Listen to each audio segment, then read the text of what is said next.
Мен азыр Ысык Көл облусунун Тескей тарабында, же болбосо түштүк жээгинде турамын.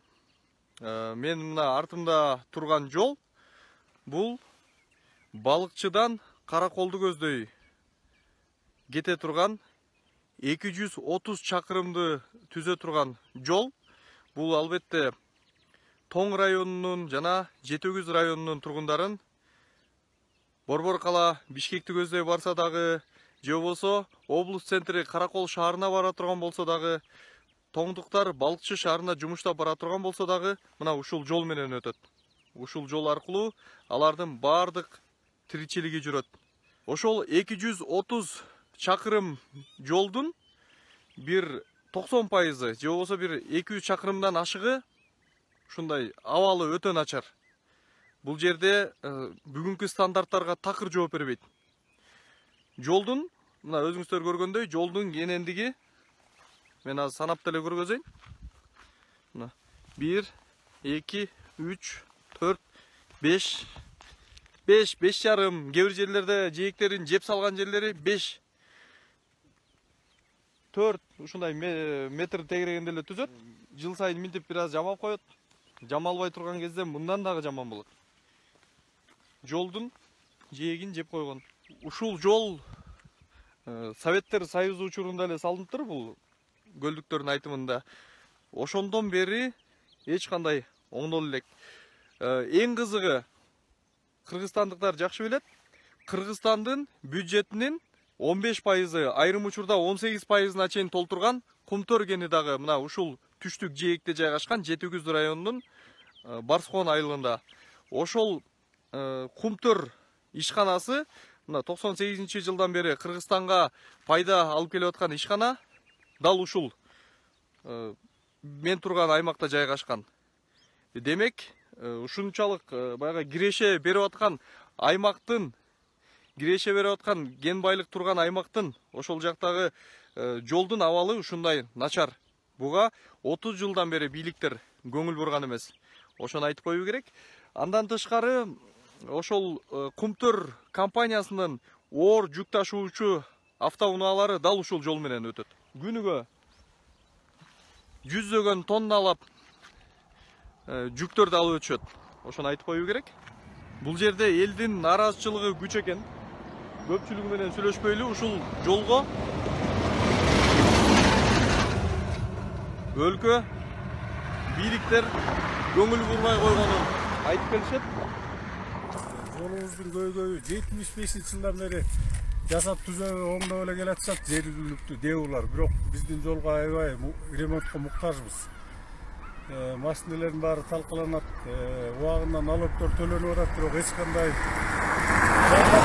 жолубуздун оңдолушуна бир себепкерлер болсо деп ойлойбуз.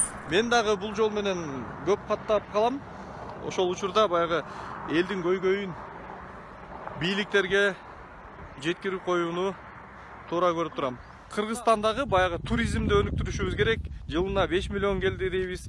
Ысык Көл облусу туристтерди тарта турган эң бир ажайып кооз аймактардын бири. Ысык Көлдүн түштүгүндө жылуу суулар бар, бир нече капчыгайлар бар. Алардын ичинде Жетөгүз капчыгайы, Көк Жайык деген сонун жайлоо бар. Туристтер ушул жака аябай келишет. Ушул түштүк жээктен мен көп чет элдик туристтерди көрөм. Мотоцикл менен жүргөнүн, велосипед менен жүргөнүн, жөө жүргөнүн, алар ушул түштүк жээк менен келип, анан Кочкор аркылуу нарынга өтүп кетип, же болбосо Кочкордон Жетөгүздүн аймагына өтүп келишип, ушул жакта көп жүрүшөт. Бул жакта туристтерди өзгөчө чет элдик туристтер келе турган жерлердин бири. Анан жолдун абалы мындай. Туризмди өнүктүрөбүз десек, көлдү айланта бардык жолдорду зыңкыйтып оңдоп коюшубуз керек. Жок дегенде автожолдорду оңдоп коюшубуз керек. Андан кийинки этапта бул вело жолдорду курушубуз керек. Ошол нерсени мен айтып коюуну туура көрдүм. Биз азыр Тоң районунун аймагына келдик. Бул жерде жолчулар жолду жасап жаткан экен. Ошол жол жасап аткандар менен азыр маек кылып, бүгүнкү ошо жолдун абалы сапаты боюнча бир аз кеп курайын деп туура көрүп атам.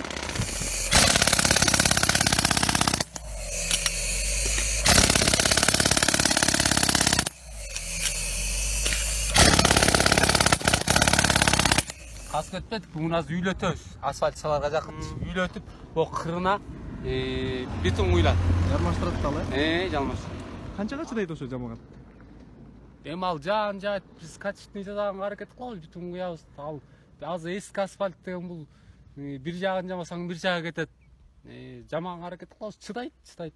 Жамаганыбыз аркысы жыл кичинекей болуп калат, анысын жамайбыз, жылдан жамалып келе атпайбы. Жакшы болуп калды буюрса. Жол. Жакшы болуп келатат да. Жамап отуруп жакшы болуп келет. Жакшы, жамап жакшы болуп. Жакшылыкка жасайбыз. Анан кенедей тешик болуп калат, анысын жамап отуруп бүтүп келатабыз да.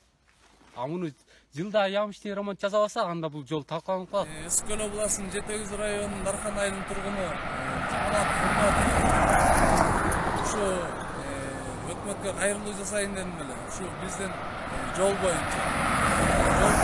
Жолдорубуз мына болбой калды. Жылына бир жол жасалгаса жол. Ушу Союз куруп берген жол ошо бойдон эле турат деген эле бул жолдун качествосу да кетти. Бул жол менен жүрүш да болбой калды. Мына машинебизди жылына 3 жол жасатабыз. Анан колунан келгени бар, келбегени бар. Баягы жашоо турмуш ар кандай болот эми. Кол жасап алгандар жасап алып атат, жасай албагандар машинесин токтотуп эле калып атат.